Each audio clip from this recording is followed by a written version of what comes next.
Halo semuanya, Assalamualaikum warahmatullahi wabarakatuh. Salam sejahtera, Om Swastiastu, Namo Buddhaya, dan salam kebajikan. Semangat pagi ya, saya tadi sudah ngikutin semuanya, semangat banget nih. Dari tadi pagi, semoga masih terus semangat ya ngikutin paparan saya hari ini. Terima kasih ya, dan selamat pagi juga kepada seluruh Bapak, Ibu Guru, dan siswa-siswi SMA Karangturi Semarang, yang ini merupakan satu kehormatan loh untuk saya bisa bergabung di acara Senin Inspirasi nih ya pada hari ini. Semoga bisa mendukung gaya hidup sehat nih bagi siswa agar tetap produktif dan berprestasi. Meskipun kita nggak bisa ketemu langsung, tapi saya harap ini nggak mengurangi esensi dan manfaatnya ya. Kalau kita nggak lagi pandemi, saya mungkin udah kesana nih langsung nih ya. Tapi meskipun kita jauh secara fisik, tapi dekatnya di hati kan ya. Oke, baik. Bapak Ibu Guru, teman-teman, adik-adik semua, sudah setahun setengah lebih ya kita berada di masa pandemi ini, dan memang masih terus berlangsung sampai sekarang. Meskipun memang kita tahu kasus aktif belakangan ini terus menurun, dan saya sih berharap nggak terjadi lonjakan lagi, apalagi level PPKM di Semarang sendiri kan sudah bagus ya, turun ke level kedua. Betul sekali tadi, seperti sudah dijelaskan Miss Ika dan Miss Amel.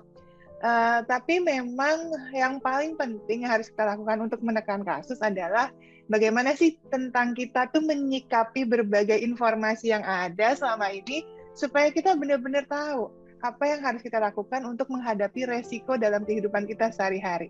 Jadi kita bisa ngambil keputusan yang tepat nih, ya, nggak ada lagi yang lengah, nggak ada lagi yang termakan oleh hoax dan mitos, terutama kalau yang terkait vaksinasi. Kayaknya banyak banget ya mitos-mitosnya gitu. Kalau gitu saya langsung share slide aja ya buat Bapak Ibu Guru dan teman-teman siswa semua.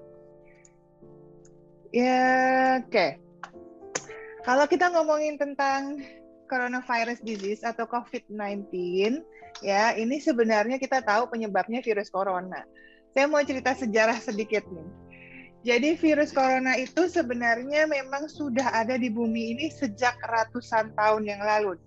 Jadi kalau misalnya ada yang bilang, wah virus corona buatan ya, virus corona kok tahu-tahu ada. Nah mungkin kurang baca aja, kurang informasi. Karena sebenarnya virus corona itu memang tadinya virus yang banyaknya di binatang. Nah sejak 1960, kemudian muncullah penelitian-penelitian yang membuktikan, oh ternyata bisa menyerang manusia.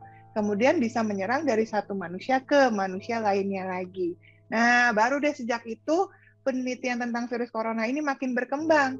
Akhirnya diketahui ternyata ada macam-macam. Ada virus corona yang mengakibatkan gejala ringan. Kayak mungkin semuanya pernah nih ngalamin flu musiman atau seasonal flu gitu ya. Tapi minum obat-obatan over the counter aja, obat warung gitu istilahnya. Itu kemudian sembuh, maka ya dianggap flu biasa gitu kan. Tapi kemudian ada virus corona yang mengakibatkan gejala lebih berat, mengakibatkan wabah yang lebih hebat. Nah, ini diklasifikasi menjadi virus yang golongannya SARS. Mungkin pernah dengar dulu tahun 2002, ini Bapak Ibu gurunya nih, yang seangkatan saya pasti dulu inget banget ada muncul SARS, ya kan? Wah, langsung heboh waktu itu ada SARS gitu. Nah, itu benar wabah yang diakibatkan virus corona. Nah, yang sekarang kita alami pandemi ini, wabah yang mendunia ini, itu mutasi dari SARS waktu itu. SARS-CoV-1 penyebabnya SARS menjadi SARS-CoV-2 penyebabnya COVID-19. Nah, tahun 2012, 10 tahun dari 2002, itu muncul wabah lagi di Middle East, di Timur Tengah. Makanya waktu itu dinamakan Middle East Respiratory Syndrome. Nah, waktu itu tahun 2012 sudah pernah diperkirakan memang, wah ini kalau tercipta lagi jenisnya virus corona yang bermutasi jadi yang lebih hebat lagi menularnya bisa pandemi nih. Bener kan? 2019 akhir ya kita mengalami yang namanya COVID-19 gitu. Nah, memang kenapa sih kok berubah-berubah begitu nih si virus corona? Ya memang wajar, normalnya begitu. Seiring dengan waktu, virus ini pasti akan bermutasi untuk jadi varian baru. Kenapa begitu? Karena virus itu kan numpang ke badan kita nih ya, untuk memperbanyak dirinya. Menjadikan badan kita ini kayak mesin fotokopi gitu. Nah, kalau udah memperbanyak dirinya, kalau kita kebanyakan fotokopi, kalau nggak tahu kalau anak sekarang masih ngalamin nggak ya? Kalau anak angkatan saya kalau fotokopinya keseringan lama-lama busek. Tintanya kurang. Yang tadinya huruf A kok jadi angka 4. Yang tadinya huruf B kok jadi angka 8 gitu. Pokoknya jadi kesalahan-kesalahan dalam memperbanyak dirinya ketika dia mengcopy. Nah, kalau terjadi kesalahannya itu ternyata pas di tempat-tempat yang bahaya, yang mempengaruhi penularan, mempengaruhi keganasan gitu ya. Ini disebutnya variants of concern. Sebenarnya mutasi virus corona SARS-CoV-2 sendiri ini sejauh ini sudah lebih dari 4.000 kali dia bermutasi. Tapi yang bahaya, yang termasuk variants of concern ini, ada yang beberapa ini yang akhirnya dinamakan dengan alfabet Yunani. Nah, mungkin pernah dengar nih ada varian Delta, ya kan? Varian Lambda yang paling baru sekarang, gitu.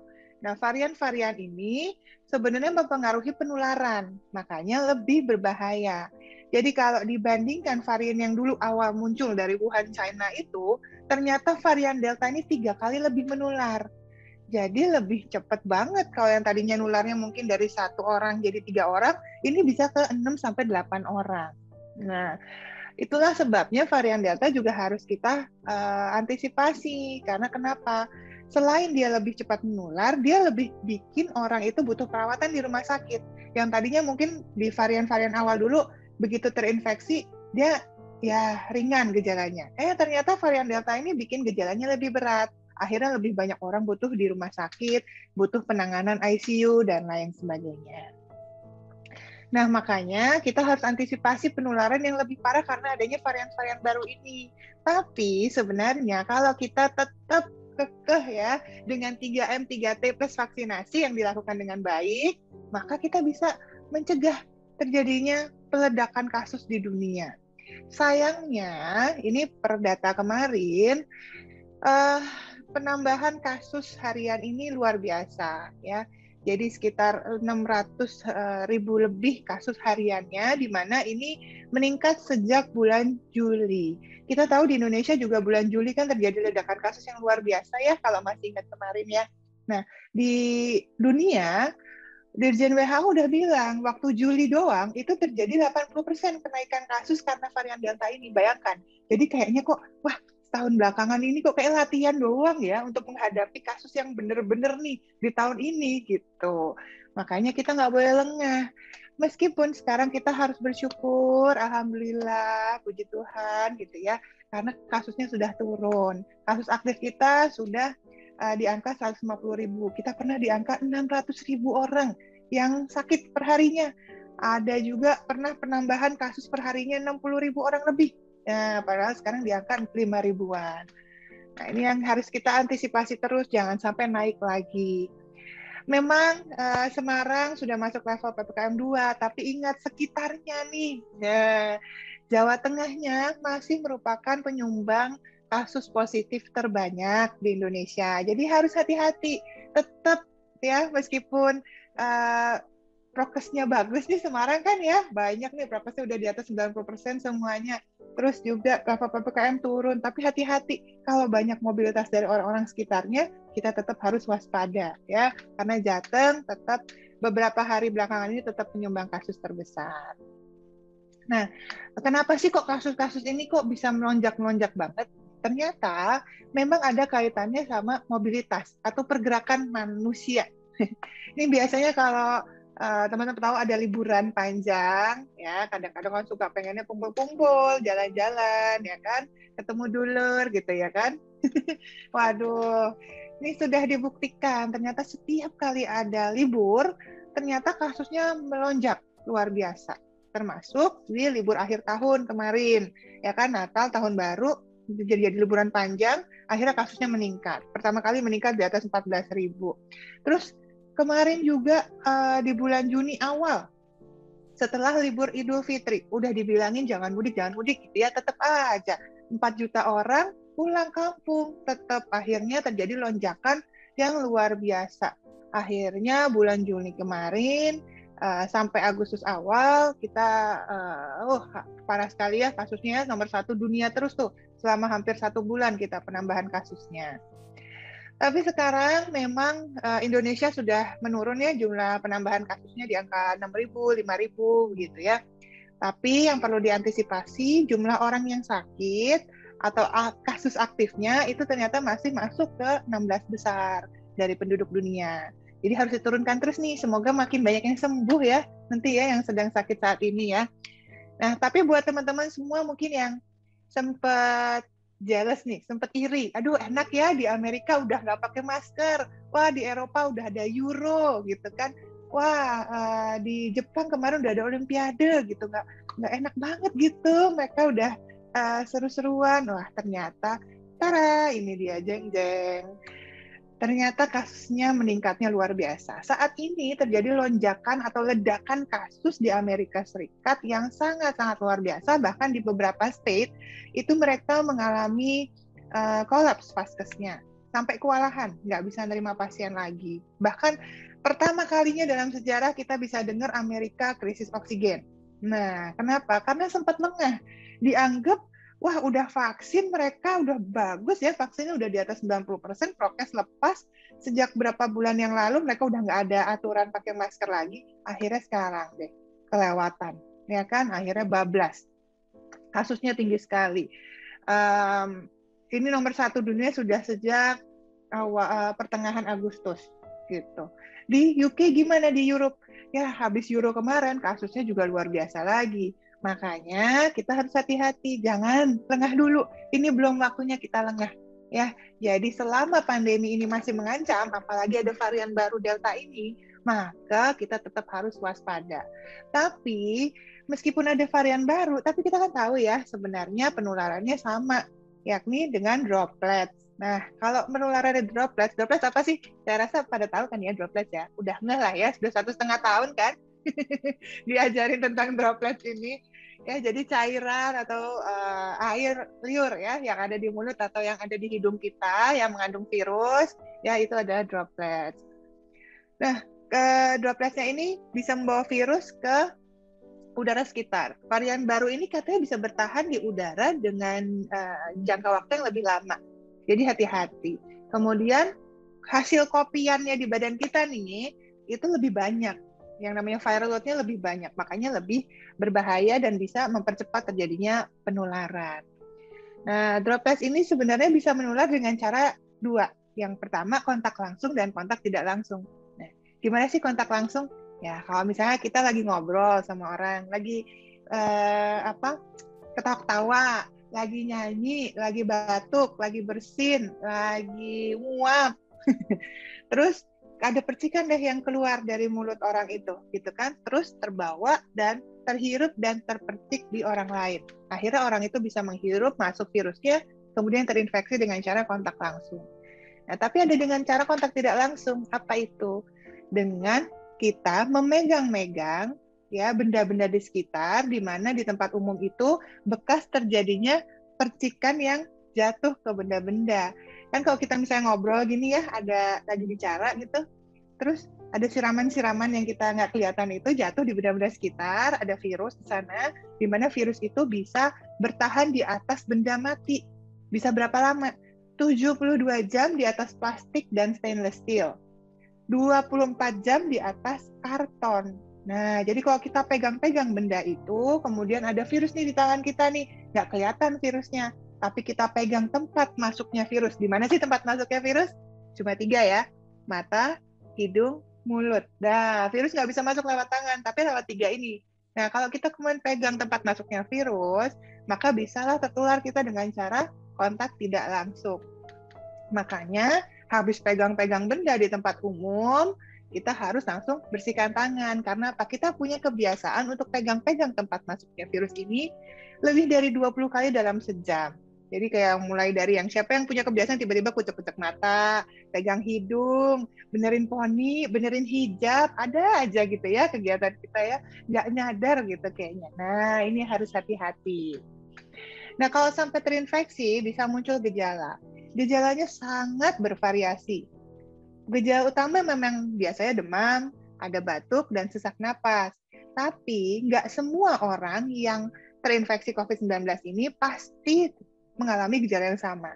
Belum tentu. Ada orang yang gejalanya sangat ringan sampai dia tidak menyadari dia bergejala. yakni apa? Kita sebutnya orang tanpa gejala, gitu kan?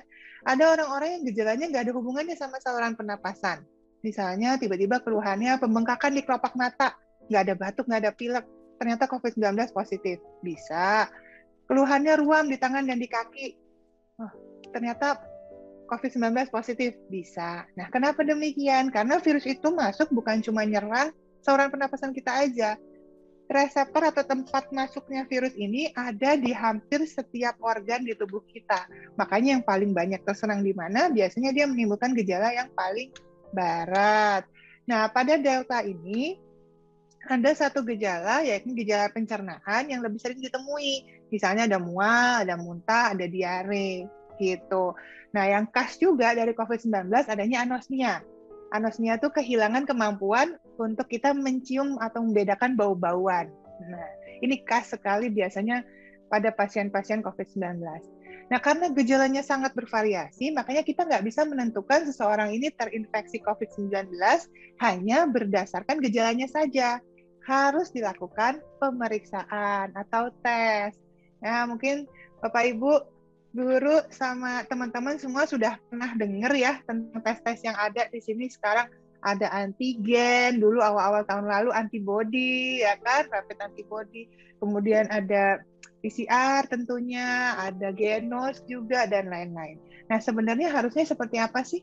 Gold standar penegakan diagnosis untuk COVID-19 sampai sekarang adalah PCR swab test. Ya, jadi memang untuk membuktikan seseorang itu terinfeksi COVID-19 atau tidak, itu harus di PCR. Tapi kalau misalnya kita PCR kemudian sulit ditemukan PCR misalnya gitu ya.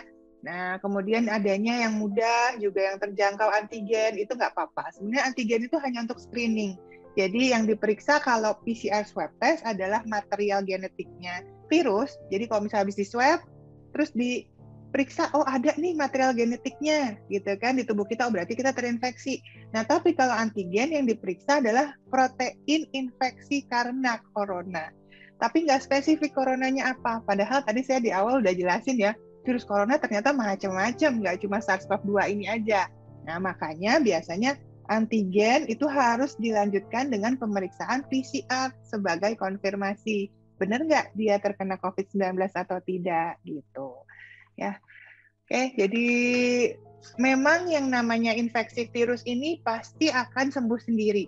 Ya, semua infeksi virus adalah self-limiting disease.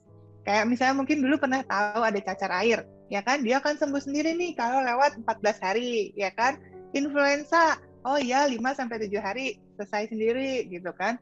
Nah, COVID juga begitu. Untuk SARS-CoV-2, dia akan sembuh sendiri kalau sudah lewat masa penularannya yakni 10 hari.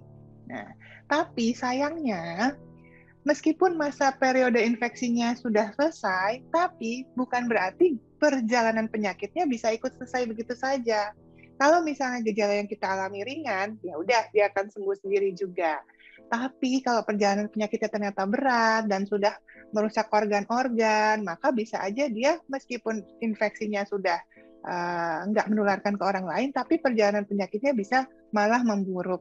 Nah, makanya banyak orang yang, kok udah dia nyatakan sembuh dari COVID-nya, tapi kok meninggal dunia karena penyakit-penyakit penyerta gitu ya, karena beginilah perjalanan penyakitnya. Biasanya COVID ini akan mempengaruhi paru-paru dan kekentalan darah, dan ada yang mungkin kemarin-kemarin ini sempat dengar juga nih dari YouTube nih biasanya teman-teman nih tentang badai sitokin. Nah, ini juga berbahaya, respon antibodi yang berlebihan akhirnya mengakibatkan kefatalan gitu.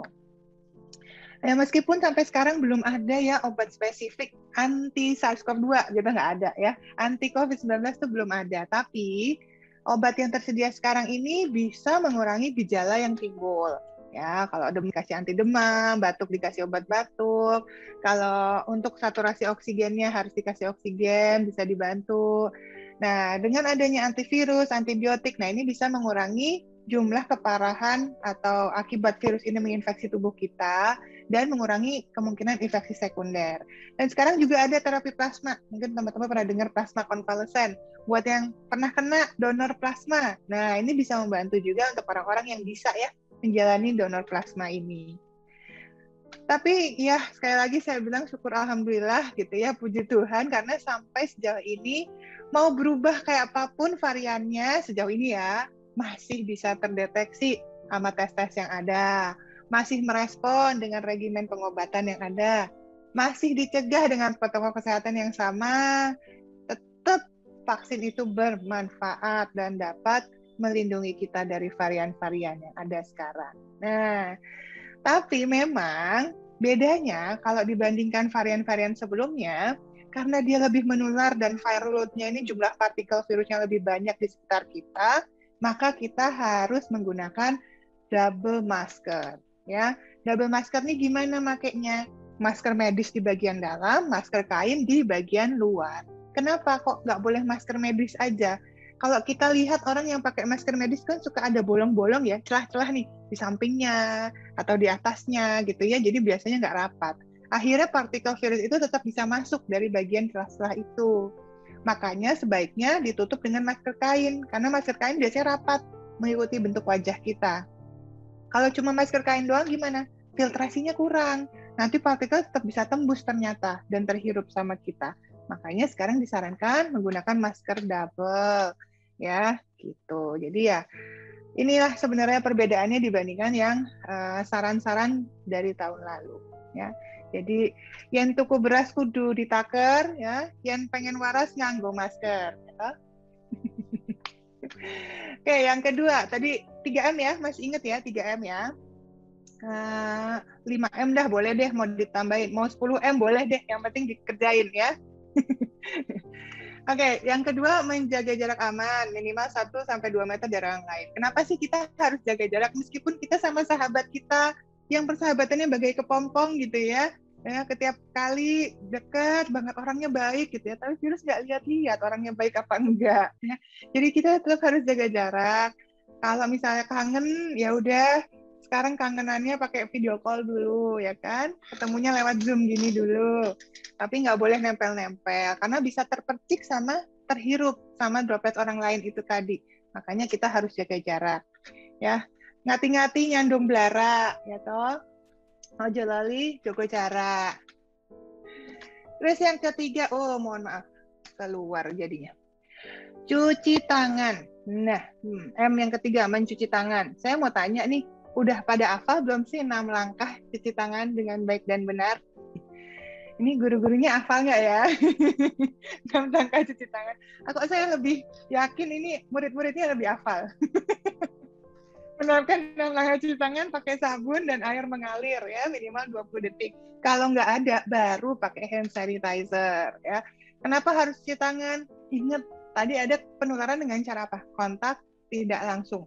Jadi kalau nanti sekolahnya juga sudah tatap muka, pastikan di semua tempat habis anak-anak itu pegang ya benda-benda yang dipakai bersama atau benda-benda yang memang kemungkinan droplets itu jatuh di atasnya harus disediakan hand sanitizer di sana.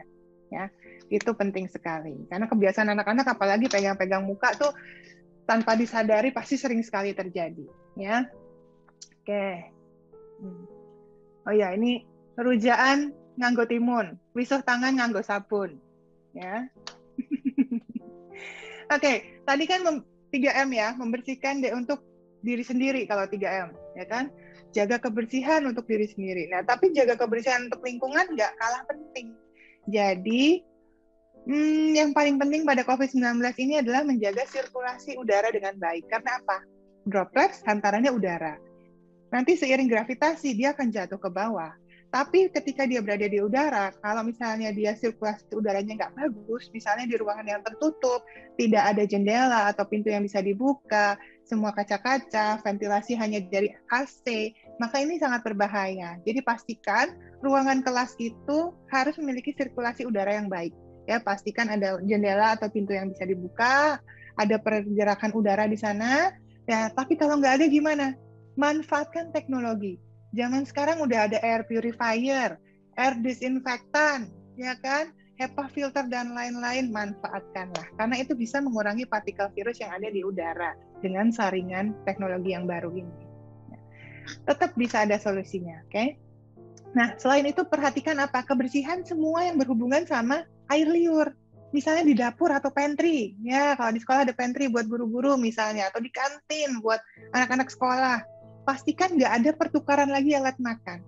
Ingat, penularan dari mulut orang ke mulut orang lain. Kalau dicucinya nggak bersih, nggak higienis, atau ketika ada orang menyiapkan makanan kemudian tidak menggunakan prokes yang tepat, droplet itu bisa jatuh ke benda-benda itu dan kemudian saling menularkan. Jadi hati-hati ya tempat-tempat ini, sendok, garpu, gelas, piring, cangkir, dan lain-lain. Ya. Kemudian buat semuanya yang sudah aktif bekerja, guru-guru pasti sudah masuk sekolah nih ya, sudah berada di sekolah nih kebanyakan ya. Terapkan protokol kedatangan. Begitupun dengan para murid ya, nanti setiap kali sudah pergi keluar rumah, secepat apapun keluar rumah, mau cuma sejam, 2 jam, 5 menit gitu ya, ke pasar, ke warung gitu ya, biasa ibu-ibu suka gitu ya, malah cuma 5 menit gitu. Tetap, setiap udah keluar rumah, ada paparan sama dunia luar gitu ya, di luar rumah kita, maka sudah harus menerapkan yang namanya protokol kedatangan. Apa sih protokol kedatangan? Itu adalah protokol di mana kita membersihkan diri kita dulu sebelum kita masuk ke rumah dan bertemu dengan anggota keluarga lain yang ada di rumah. Yakni, pertama, lepas sepatu di luar rumah. Ingat, droplet hantaran udara. Seiring gravitasi jatuh ke bawah. Berarti bawah itu kita anggap paling kotor. Ya, lantai itu udah pasti paling kotor. Setelah itu kita bersihkan. Kemudian kita bersihkan barang bawaan kita. Tas, kemudian jaket, kantong belanjaan, dan lain sebagainya. Baru kita masuk ke rumah, kita cuci tangan ya. Tadi ya, cuci tangan, masuk ke rumah. Dan kita langsung mandi, langsung keramas, ganti baju bersih baru, barulah kita menyapa anggota keluarga lain yang ada di rumah. Kenapa penting sekali? Karena kita keluar rumah pakai prokes 3M. Jangan sampai kita paparkan apa yang dari luar itu ke rumah tanpa mereka prokes 3M, ya kan? Tahu-tahu datang ke rumah peluk, wah peluk gitu kan, sama adiknya, sama kakaknya, mamanya gitu. Lupa di badan kita banyak virusnya, banyak kotorannya. Akhirnya mereka nggak pakai masker, mereka nggak jaga jarak, mereka tertular. Akhirnya tercipta klaster keluarga. Jadi ini sebenarnya belajar dari tahun lalu pertama kali munculnya klaster perkantoran, tahu-tahu puluhan klaster keluarga minggu depannya muncul. Ya, jadi hati-hati. Hal simple tapi bisa menyelamatkan nyawa. Ya. Kemudian pastikan bersihkan barang belanjaan kita. Mungkin ada yang suka beli makanan di luar, suka ada yang pesen-pesen e-commerce, belanja-belanja di e-commerce gitu, langsung pada senyum-senyum. Ini harus dibersihkan ya. Jadi kalau mau barang itu plastiknya, kartonnya semua dibuang di luar rumah aja. Karena ingat tadi bisa bertahan di situ ya, di benda mati itu ya virusnya ya. Nah kalau beli makanan gimana? Takut nih dari luar rumah beli gimana? Ya udah dipanaskan ulang aja karena di atas suhu 65 derajat Celcius selama 3 menit dia sudah mati virusnya. Kalau suhunya lebih tinggi lagi, lebih cepat lagi matinya nanti virusnya. Nah untuk semuanya yang pengen penasaran sebenarnya menjaga kesehatan di masa pandemi ini harus seperti apa, harus minum vitamin apakah, suplemen apakah ya kan, nih kayak banyak banget yang nanya nih setiap kali. Tapi sebenarnya panduan kesehatan kita untuk dalam tubuh, selain tadi ya, kan yang panduannya sebenarnya namanya PHBS, ya, perilaku hidup bersih dan sehat. Nah, kalau tadi hidup bersihnya udah saya jelasin, sekarang perilaku hidup sehatnya.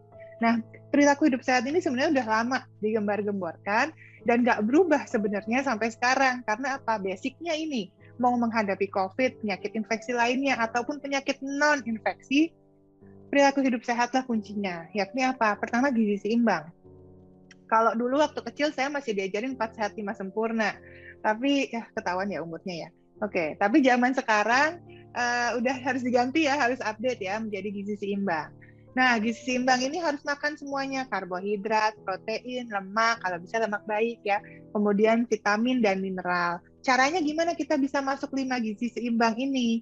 Yakni dengan porsi makan yang sudah diatur sedemikian rupa, namanya isi piringku. Nah, mungkin adik-adik semua teman-teman bisa browsing nih ya, isi piringku apa aja, sebenarnya panduannya kayak gini. Makanan pokok harus sama banyaknya dengan sayuran. Dan lauk pauk harus sama banyaknya dengan buah-buahan. Jadi buat yang nggak suka makan sayuran, bisa nggak sih diganti dengan buah-buahan? Nggak bisa, karena untuk mendapatkan vitamin dan mineral yang dibutuhkan sama tubuh kita untuk menjaga daya tahan tubuh dan metabolisme yang baik, harus dimakan. Dan yang dikurangin apa? Gula, garam, dan minyak. Ini sebenarnya ya. Jadi tetap ya, sayuran bukan garnish ya, tetap harus dimakan. Dan harus tidur yang cukup. Nah, ini siapa nih yang akhirnya waktu di masa pandemi ini jadi sering begadang? Dan kalau ya, ibu-ibu guru apakah suka nonton drakor? Sampai pagi mungkin, atau ada yang main game sampai pagi. Nah, halo, jangan ya. Tetap harus tidur dengan kualitas tidur yang baik di malam hari ya. Jadi minimal 7 sampai 8 jam.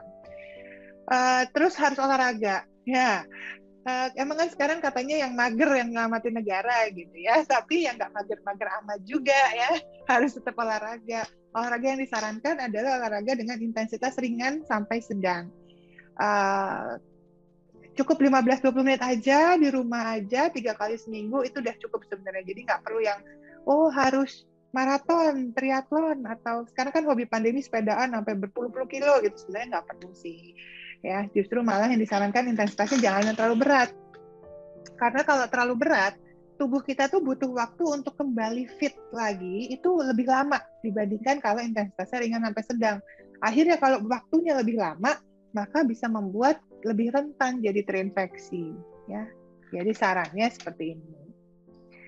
Nah, yang pasti hindari kerumunan. Jadi begitu ada kerumunan, kumpul-kumpul, jauhin dulu deh, gitu ya. Yang penting kan sebenarnya kita masih disarankan di rumah aja dulu, ya kan? Kalau di level PPKM 2 di Semarang, udah boleh buka ya beberapa tempat, pusat-pusat perbelanjaan gitu ya, sudah mulai buka. Tapi tetap kalau ada kerumunan sebaiknya hindari dan hanya keluar untuk hal-hal yang penting saja. Kalau misalnya harus keluar rumah untuk belanja, ya udah habis belanja, terus langsung pulang lagi gitu ya. Jadi apa yang didapat jangan pulang lagi. Anget-anget wedang jahe, kepingin selamat neng omah wae. Terus bawa kantong belanjaan ya kan, kalau bisa yang bisa dicuci sendiri di rumah, karena di plastik kan bisa ada virusnya tadi. Ya udah, akhirnya bawa sendiri aja dari rumah. Terus kalau bisa manfaatkan transaksi non tunai biar nggak tuker-tukeran uang sama orang lain. Sama kalau misalnya mau makan di luar, kalau bisa sih bawa bekal sendiri yang udah pasti terjamin lah ya kebersihannya kan dari rumah kita. Tapi kalau nggak bisa masak gimana? Kalau misalnya pengen makan di luar gimana? Ya udah nggak apa-apa, paling nggak makanannya itu kan mateng. Nah, yang bisa dimanfaatkan apa? Bawa aja sendiri kotak makan ya, sama alat makannya, sendok garpunya. Jadi kita yakin itu bersih, nggak tuker-tukeran sama orang lain, nggak bekas droplets orang lain. Nah, kalau sudah di sekolah, ini gimana nanti masuk sekolahnya? Nah, ini panduannya sebenarnya banyak banget nih. Pasti dari sekolah ini udah baca nih. Bacanya segini ya, Bu ya. Saya aja pusing ya, mumet bacanya. Sebenarnya intinya sama, 3M, tapi diberlakukan di semua tempat di sekolah. Ya kan, 3M, terus plus vaksinasi. Kalau bisa manfaatkanlah teknologi, ya udah sekolah daring dulu aja. Kalau ternyata sudah harus masuk sekolah, ya udah protokolnya. Ya kan, pakai masker wajib. Ajarkan pakai masker yang baik dan benar, dan jangan pernah dibuka dimanapun ketika berada di area publik. Ya, ketika berinteraksi sama orang lain, jangan pernah dibuka. Kalau lagi ngajar di kelas, suaranya nggak jelas, kayaknya muridnya nggak denger deh saya ngomong apa. Era adaptasi kebiasaan baru kita adalah belajar untuk memperjelas pelafalan dan memperbesar volume kita di balik masker, bukan malah menurunkan maskernya. Jadi itulah yang harus kita adaptasikan, ya. Jadi jangan pernah buka masker. Gunakan masker yang nyaman untuk digunakan ketika kita berbicara. Saya setiap hari berbicara di luar rumah harus pakai masker, harus jelas ngomongnya. Cari masker yang saya cocok itu juga harus semua saya cobain. Karena kalau misalnya kita nyaman, kita pasti nggak pengen nurunin. Ya, jadi kendalanya bukan karena tidak nyaman pakai maskernya, tapi carilah masker yang nyaman buat kita, ya, untuk kita pakai seharian ketika berada di luar rumah. Dan benar-benar harus jaga jarak. Nah, ini anak-anak sekolah ini harus benar-benar yakin ya bahwa sudah paham betul menerapkan jaga jarak. Karena yang susah sebenarnya anak-anak ini jaga jarak. Pengennya nempel-nempel sama temennya gitu kan. Ngobrol bisik-bisik ya, jangan dulu ya. Lagi seperti ini, duduk aja di kelas harus jaga jarak, apalagi ketika berada di luar rumah, di luar kelas.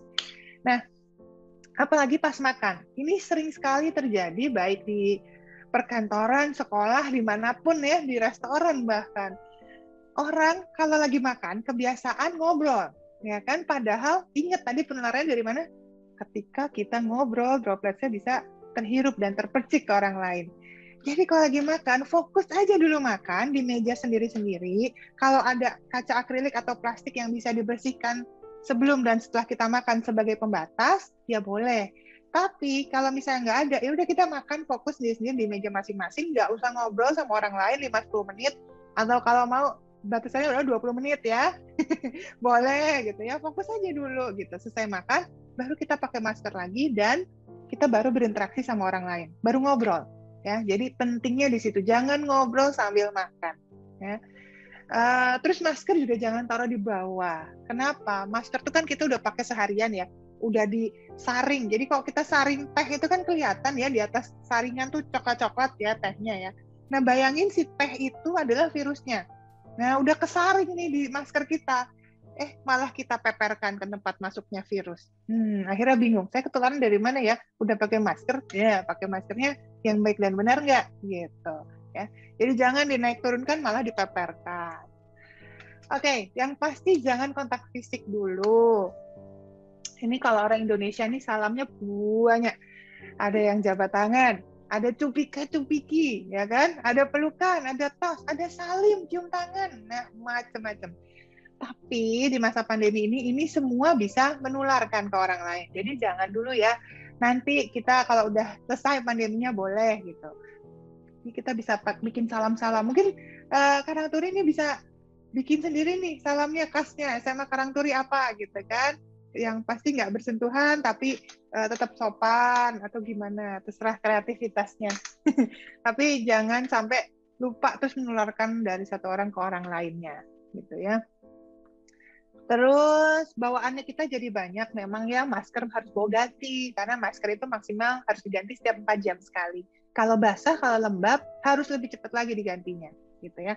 Terus bawa desinfektan, bawa alat ibadah sendiri, nggak boleh tuker-tukeran, alat botol minum, peralatan makan, dan lain-lain. Cuma kalau perempuan kayaknya dari dulu bawaannya udah kayak gini ya. Mungkin laki-laki yang harus adaptasi nih, bawaannya macam-macam. Tapi ya inilah adaptasi kebiasaan baru kita. Oke, tadi kita sudah ngomongin soal PHBS. Sekarang saya mau masuk sedikit pembahasan tentang vaksin, karena vaksin merupakan syarat utama sekolah itu untuk dibuka, ya kan? Dan saya harap semuanya sudah divaksin ya. Ini gimana dengan guru-guru di SMA Karangturi? Semuanya. Ngomongin soal vaksin, sebenarnya vaksin ini adalah suatu proteksi, cara tubuh kita untuk menciptakan perlindungan dengan cara menstimulasi antibodi yang sudah dikenal sejak ratusan tahun lalu. Jadi bukan hal baru sebenarnya vaksin. Dari kecil kita sudah divaksin, baru lahir nangis gitu ya, cenger gitu kan, langsung divaksin. Jadi vaksin ini bukan suatu hal yang kok tiba-tiba banyak yang mempertanyakan, tiba-tiba meragukan ya. Padahal vaksin ini adalah hal yang sudah lama sekali ada di bumi ini dan sudah menyelamatkan kita dari berbagai penyakit berbahaya. Dengan cara apa? Imunitas atau menciptakan antibodi yang spesifik. Jadi kalau kita pengen dapat perlindungan spesifik yang fungsinya adalah melindungi kita dari satu penyakit tertentu, seperti kunci dan lubang kunci. Jadi kalau misalnya satu penyakit, ya antibodinya ya itu, gitu kan. Makanya vaksin macam-macam. Ada vaksin influenza, ada vaksin polio, ada vaksin COVID, ada vaksin tetanus, dan lain-lain. Karena apa? Satu vaksin atau satu antibodi ini berfungsi untuk satu penyakit itu aja. Nah, ini berbeda dengan imunitas kita atau daya tahan tubuh kita secara general. Makanya buat orang-orang, oh daya tahan tubuh saya baik-baik aja kok, saya kuat-kuat aja. Berbeda, kita butuh perlindungan yang spesifik. Nah, perlindungan spesifik ini hanya bisa didapatkan secara aktif dengan dua cara. Terinfeksi langsung atau dari vaksin. Ya pasti pilih yang vaksin lah ya. Masa harus terinfeksi duluan, ya kan? Nggak mau dong ya sampai sakit duluan. Ya, makanya kalau misalnya sudah divaksin, maka tubuh kita tuh kalau sampai terinfeksi beneran, biasanya gejalanya akan lebih ringan dan resiko kematiannya bisa ditekan gitu. Kalau misalnya kita nggak butuh perawatan di rumah sakit, maka vaskesnya nggak akan kolaps, nggak akan kayak Juli lalu yang semua orang ngantri di depan rumah sakit, nggak dapat bantuan, ya kan? Karena nggak semua orang butuh pertolongan di rumah sakit karena dia gejalanya nggak berat. Nah, kalau misalnya udah banyak yang divaksin, nanti akan tercipta yang namanya herd immunity atau kekebalan kelompok. Nanti saya jelaskan. Tapi yang pasti tujuan akhirnya adalah untuk mengeradikasi penyakit. Apa itu? Menghilangkan virus ini dari muka bumi. Nah, pasti pengen dong.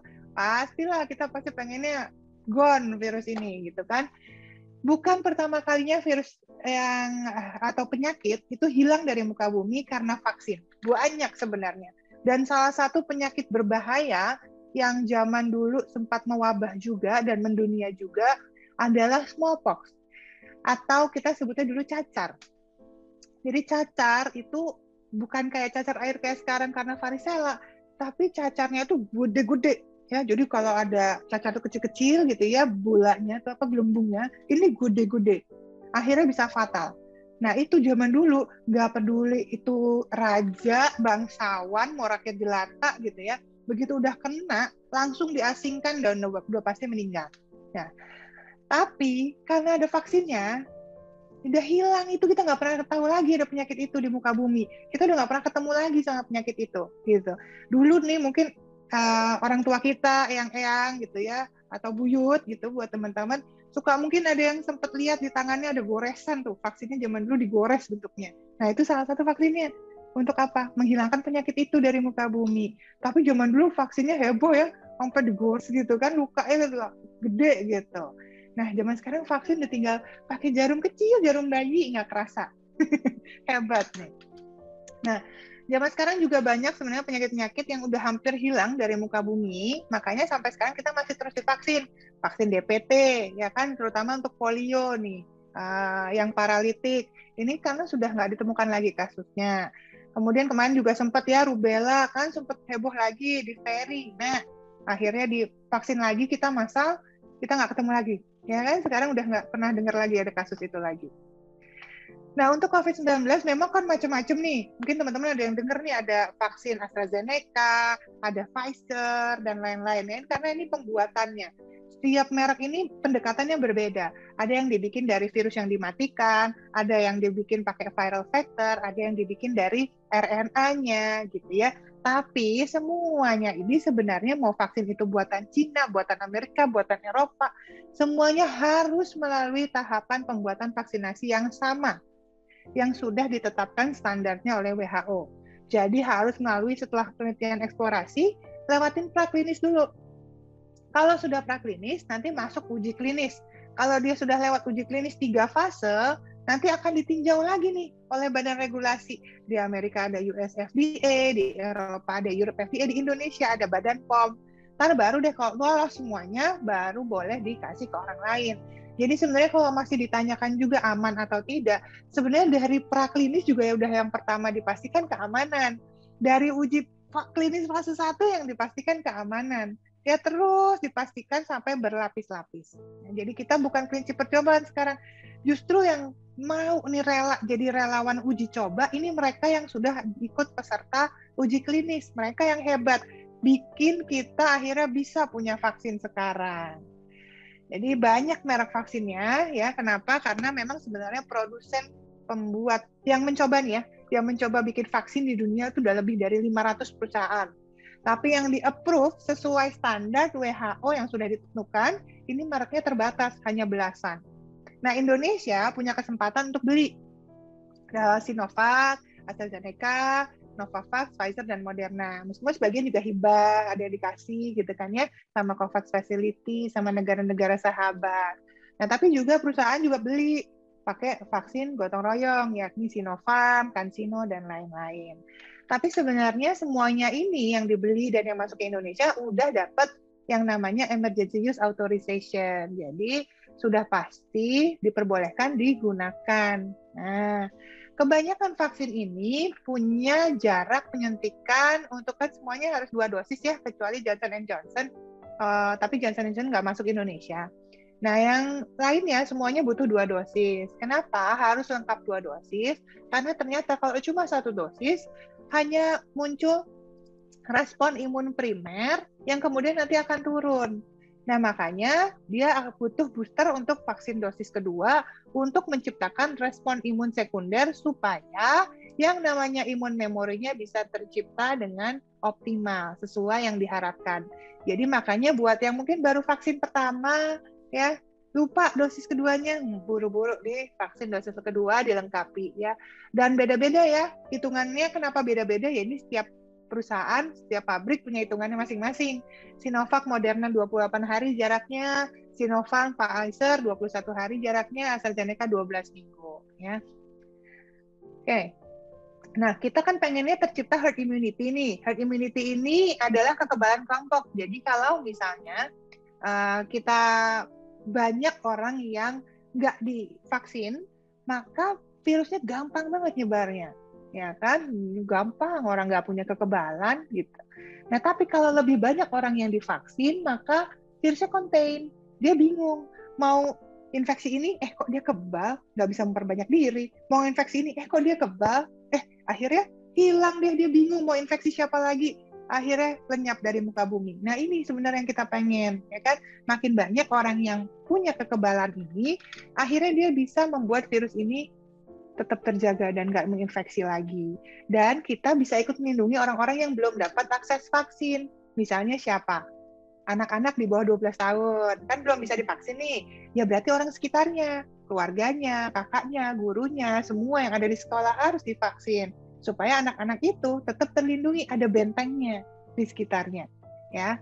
Nah, kalau misalnya untuk tercapai herd immunity, teorinya harus 70% dari satu populasi tersebut untuk divaksin. Makanya awalnya Indonesia itu harus 181,5 juta orang yang divaksin. Tapi kemudian remaja boleh. Nah, saya rasa di sini sudah banyak yang divaksin ya, karena 12 tahun ke atas sudah harus divaksin. Maka total sasarannya naik jadi 208,6. Begitu kita naik, ternyata dapat informasi kalau varian Delta itu orang yang harus divaksin untuk tercipta herd immunity harus 80,3%, pas dengan total sasaran sekarang. Jadi ya minimal 208,6 juta orang harus divaksinasi. Nah, sejauh ini bagaimana? Sejauh ini kita sudah 66,7 juta orang yang divaksin dosis pertama. Dan dosis kedua 38 juta, dan ini vaksin untuk nakes yang booster ya, untuk vaksin ketiganya. Nah, ini 32% dari sasaran. Nggak apa-apa, kenapa baru 32%? Ini sudah termasuk sangat cepat, karena vaksin kita kan datangnya bertahap. Nggak tahu-tahu ada, blek gitu semuanya ya kan. Kita beli vaksinnya udah bersyukur banget, karena kita tuh rebutan sama negara-negara lain di dunia ini, kita rebutan. Ya, udah bagus ada vaksin-vaksin yang bisa kita beli. Oh, ada negara-negara yang perhatian sama kita, akhirnya kita dikasih vaksin juga gitu kan. Nah, makanya targetnya sampai akhir tahun ini itu 440-an lah juta dosis itu 440 juta dosis sudah tersedia di Indonesia ya. Kita harapkan dengan adanya jumlah yang mencukupi tersebut di tahun ini, maka di awal tahun depan itu sudah bisa terdistribusikan semua, jadi sudah selesai nih di pertengahan tahun depan gitu kan. Karena juga sampai sejauh ini sudah lebih dari 220 nih, sorry belum update ya, 220 juta dosis yang sudah datang ke Indonesia. Jadi senang banget kan, di bulan Agustus, September ini banyak banget vaksin yang sudah dipesan, sudah bisa datang masuk Indonesia, dan semoga di akhir tahun ini bisa didistribusikan sehingga bisa merata gitu. Nah, kemarin emang lambat karena ya vaksinnya dikit-dikit baru yang bisa kita beli gitu. Makanya dikejar nih ke akhir tahun. Tapi memang kalau udah vaksin, kita bukan berarti langsung kebal, 100% kebal. Oh, kita jadi Superman gitu. Enggak juga. Ya, vaksin memang memberikan perlindungan buat kita. Tapi kita tetap harus hati-hati karena vaksin ini kan perlindungan terakhir buat kita, ya kan? Kita tetap harus butuh tamengnya dulu dari luar, ya kan? Kalau misalnya tahu-tahu kita ngandelin vaksin doang tanpa tameng, ya bisa kewalahan juga, kebanyakan virus yang masuk ke tubuh kita. Tapi dengan udah vaksin, kita bisa menekan jumlah orang yang meninggal dan sampai dirawat di rumah sakit, bahkan di ICU, atau muncul gejala COVID-19 itu sangat baik. Jadi vaksin pasti bermanfaat ya. Meskipun udah divaksin kok tetap ada yang terinfeksi. Ya tapi biasanya akan membuat kemungkinan sampai dia fatal itu lebih rendah ya. Baik Sinovac itu terbukti bermanfaat, efektif, AstraZeneca terbukti juga sampai 90% bahkan menekan kematian. Yang lain-lain semuanya sebenarnya semua sama ya, sama-sama bermanfaat. Lalu jangan khawatir, semua vaksin yang ada itu sudah terbukti aman, bermutu, berkhasiat, dan karena Indonesia ada badan MUI, maka sudah dikeluarkan juga fatwa halal. Jadi halalan toiban katanya, jadi tetap boleh divaksin ya. Buat yang takut vaksin karena ada kipinya, sebenarnya kipi ini kan hal yang wajar ya terjadi pasca vaksin. Kita kalau dari kecil juga kalau bayi, dulu divaksin, habis vaksin pasti diingetin sama dokternya, ini kalau anaknya rewel, nggak enak, demam, dikasih aja penurun demam gitu ya. Nah ini sama, habis vaksin, kalau misalnya langsung jadi demam, jadi bengkak, nyeri gitu ya, ya minum aja obat paracetamol. Tapi kalau misalnya muncul gejala-gejala yang nggak wajar atau lain gitu ya dari yang kipi biasanya ini terjadi, maka harus lapor. Lapornya kemana? Biasanya di kartu vaksin tuh ada kan dokter penanggung jawab. Nah itu harus dihubungi. Kalau nggak ada, ini sudah ada websitenya ya, keamananvaksin.kemkes.go.id. Nah, kalau pengalaman saya sih, saya waktu vaksin pertama Sinovac bulan Januari itu cuma ngantuk. Begitu vaksin kedua Sinovac awal Februari, nggak ada rasanya apa-apa. Jadi jangan khawatir. Sejauh ini masih efektif, masih bermanfaat, jadi nggak perlu mikir-mikir, aduh, saya vaksinnya Sinovac awal-awal, saya paling awal ya sampai sekarang. Jadi tenang saja. Alhamdulillah sampai sekarang terlindungi, mohon doanya ya. Semoga tetap terus terlindungi. Nah, buat yang kemakan hoax soal vaksin ini bikin fatal loh, banyak yang meninggal karena vaksin. Waduh, mohon maaf, ini tidak ada satu investigasi pun yang terbukti kok diakibatkan karena vaksin meninggalnya. Justru orang-orang yang dilaporkan terkait vaksinasi meninggalnya justru terbukti dia malah ada yang kena COVID-nya, ada yang karena penyakit jantung, ada yang karena diabetes, ada yang karena ginjal dan lain-lain. Jadi jangan termakan hoax ya, kalau dapat berita apapun pastikan dulu ini beritanya benar atau tidak ya, jangan langsung ditelan mentah-mentah. Jadi pastikan hanya dapat berita dari akun yang resmi, yang original, yang sudah dibikin sama pemerintah ya. Kalau misalnya dapat broadcast message, ya broadcast message biasanya dari grup keluarga. Ini berita tentang ini, pastiin dulu sebelum disebar ya. Kasih aja linknya s.id/info vaksin. Nah, nanti di situ dia bisa keluar tuh kalau diklik. Ada cek kebenaran berita. Masukin aja keywords-nya. Gitu kan, misalnya chip vaksin gitu. Nah, nanti di situ keluar tuh berita-berita yang terkait. Apakah itu termasuk fakta, disinformasi atau misinformasi, di situ lengkap ya. Jadi buat teman-teman semua yang mungkin di grup keluarganya masih ada berita-berita apapun ya terkait vaksin atau COVID-19, kasih aja linknya s.id/info vaksin. Wes, kan udah kekinian kita ya. Oke, untuk semuanya yang sudah siap untuk tatap muka, nah saya doakan semoga berhasil ya, karena sejak April sebenarnya kita sudah punya wacana untuk tatap muka ini dan sudah diselenggarakan di tahun ini akhirnya, di bulan ini akhirnya. Dan ini sebenarnya pertama kalinya ya antar kementerian ini membuat SKB yang luar biasa loh, dari Mendikbud, Mendagri, Menkes, Menak gitu ya. Baru kali ini bikin panduan yang selengkap, makanya tadi saya bilang segini tebelnya ya Bu ya, Bapak ya, kalau baca ya panduannya. Nah, intinya adalah sebenarnya ini, pokoknya kalau semua sudah siap PTM, semua harus divaksin. Makanya di awal tahun kemarin, sempat ada sekolah-sekolah yang buka bulan Januari Februari, kemudian terjadi ledakan kasus di sekolah ya karena belum divaksin gitu kan. Jadi memang kita harus pastikan vaksin dulu dan kemudian protokol kesehatannya. Kalau misalnya kita menjalankan PTM ini, maka semua nih, orang tua, guru, muridnya, semua harus bekerja sama-sama memastikan pembelajaran tatap muka ini berjalan dengan sebaik-baiknya. Kalau ada yang ditegur karena, wah maskernya kok diturunin, oh kok deket-deket, jangan baper ya. harus ditegur karena ini demi kepentingan kita bersama. Kalau misalnya sampai ada yang kecolongan, gagal lah PTM, tutup lagi, ya kan? Akhirnya balik lagi dari awal, mesti ngeset lagi. Kasihan loh para guru-gurunya, udah bingung loh bikin kurikulumnya gimana. Jadi harus benar-benar nurut ya, di sekolah nggak boleh buka masker ya nggak boleh. Guru sama guru mau selfie nggak boleh buka masker ya. Kalau misalnya mau makan sendiri-sendiri nggak boleh buka masker sambil ngobrol. Intinya saling menjaga supaya PTM ini bisa berjalan dengan sebaik-baiknya seterusnya ya. Dan intinya semakin banyak usaha yang kita lakukan, ikhtiar yang kita lakukan untuk menjaga supaya kita jangan sampai terinfeksi, ini akan lebih baik.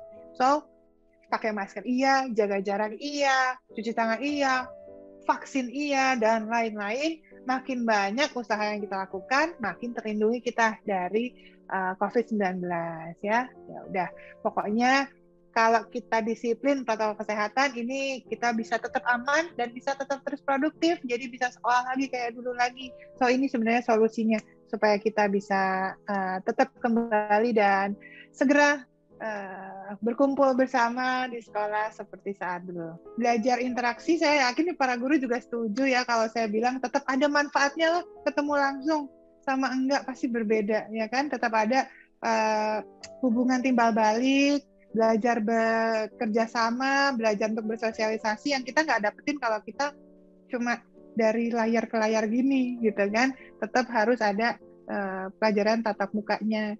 Jadi di masa pandemi ini memang kita harus beradaptasi dengan itu. Memang yang paling ideal adalah selama kasusnya masih tinggi, rate of infection, laju penularannya masih tinggi, maka tidak diperbolehkan dulu berkumpul. Tapi begitu kita sudah bisa mengendalikan dan kita sudah ada guide-guide-nya nih, protokol kesehatan, ya kan, karena pakai masker, jaga jarak, mencuci tangan itu bisa mengurangi resiko benar-benar rendah sampai resiko terinfeksi dengan cara kontak langsung ataupun kontak tidak langsung, gitu kan.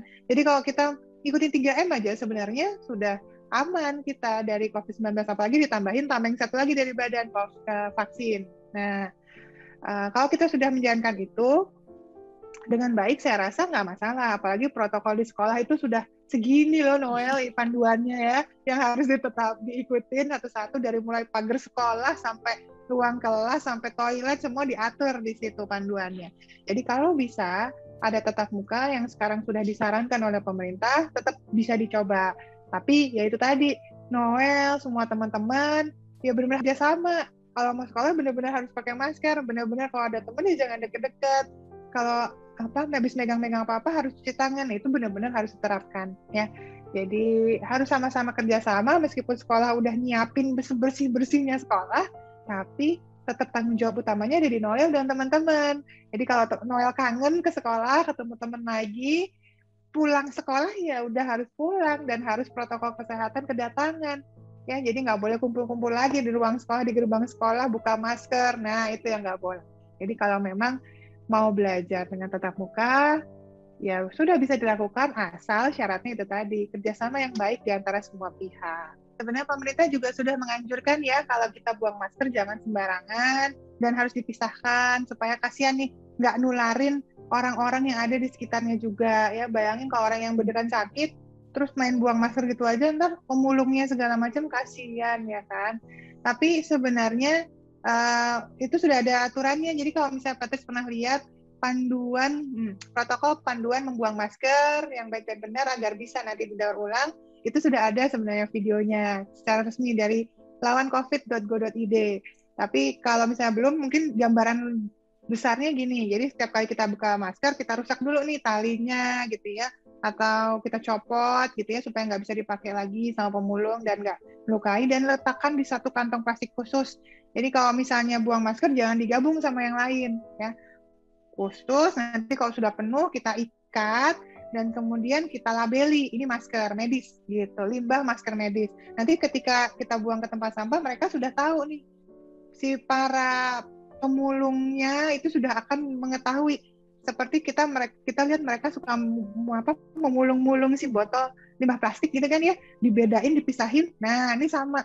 Jadi mereka udah tahu supaya nanti mereka akan serahkan ke bagian pusat pembuangan itu, ini khusus yang limbah medis gitu. Sebenarnya sih kalau dari rumah sakit sendiri itu harus dilenyapkan. Jadi biasanya dari vaskes-vaskes yang sempat dirawat di situ udah pasti dia hilang gitu kan, dia sudah dibakar ya, nggak bisa nularin ke orang lain. Tapi buat yang ya kita nih yang awam-awam misalnya ini nanti akan dipisahkan sendiri sama si tempat pembuangan akhirnya. Makanya kita bantu supaya jangan campur sama masker limbah-limbah yang lain maskernya. Kasihan nanti milahnya susah, resiko terinfeksinya juga susah, daur ulangnya nanti juga susah. Makanya dipisahkan sendiri supaya nanti pusat daur ulangnya gampang. Oh, ini udah pasti limbah plastik ya, limbah masker. Oh, ini limbah yang bisa daur ulang. Langsung deh masuk ke tempat daur ulang gitu. Dan enaknya apa? Kita bisa kasih uang mereka juga. Artinya apa? Mereka tuker itu, si pemulung itu, mereka kan akan dapat income. Mereka akan dapat uang dari situ. Jadi kita justru membantu mereka mendapatkan uang tambahan dengan barang-barang yang bisa didaur ulang itu untuk dibawa ke pusat daur ulang sama si pemulungnya. Sebenarnya bukan cuma anak-anak. Semua orang bisa ada resiko munculnya kerusakan pada organnya termasuk paru-paru karena COVID. Karena COVID-19 kita tahu ya, penyakit ini menyerang nggak cuma paru. Dia bisa menyerang ke seluruh tubuh kita di mana hampir setiap organnya yang ada di tubuh kita itu ada reseptornya. Kayak kita jatuh, kalau misalnya kita jatuh, kita luka, itu kan ada orang yang sembuhnya sempurna. Ada orang yang kemudian timbul cicatrix atau jaringan parut. Ya kan ada yang timbul keloid gitu ya. Nah, jadi kalau ditanya siapa yang bisa nanti sembuh total, hilang semua nih keluhan yang dialami pasca COVID, nggak bisa jawab karena setiap orang punya metabolisme yang berbeda-beda, respon tubuh yang berbeda-beda. Nah, biasanya anak-anak justru malah karena masih muda, regenerasi selnya masih bagus, maka biasanya dia akan lebih baik ya outcome-nya untuk COVID. Yang bikin lebih buruk adalah telat penanganannya. Kadang-kadang anak itu justru dibawa ke rumah sakit kalau udah gawat, kalau udah fatal, justru akhirnya telat penanganan.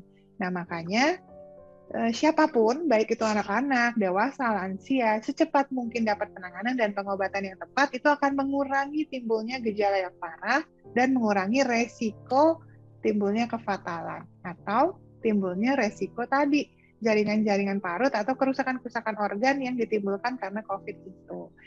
Jadi nggak cuma anak sebenarnya, resikonya terjadi pada semua orang. Makanya lebih baik jangan sampai kena COVID. Jadi nggak ada resikonya, ya kan? Memang sejauh ini Indonesia belum memperbolehkan anak-anak di bawah 12 tahun karena vaksinnya menurut Badan POM belum ada uji klinis yang sesuai standar Badan POM.